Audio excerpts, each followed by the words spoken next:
Morning everyone, my name is Zoya Fatima Roshan Zameer. This is the parliament. 28 मई 2023 को हमारे मुल्क के वजीर आजम नरेंद्र मोदी ने इस नए पार्लियामेंट को शुरू किया।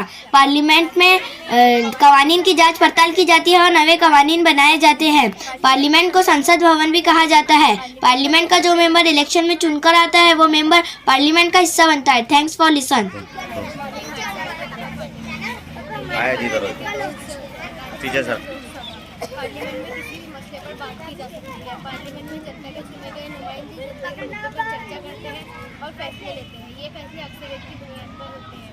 लोकसभा में कुल 547 सदस्य होते हैं और राज्यसभा में कुल 250 सदस्य होते हैं, जिनमें राष्ट्रपति बुलाए द्वारा 12 सदस्य भी शामिल होते हैं।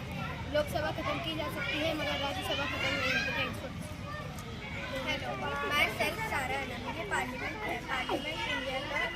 पार्लियामेंट इंडिया का सुप्रीम कानून साज इदारा है। पार्लियामेंट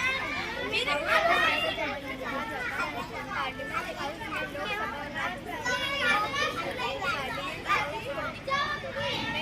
फैसले भी लिए जाते हैं। ये फैसले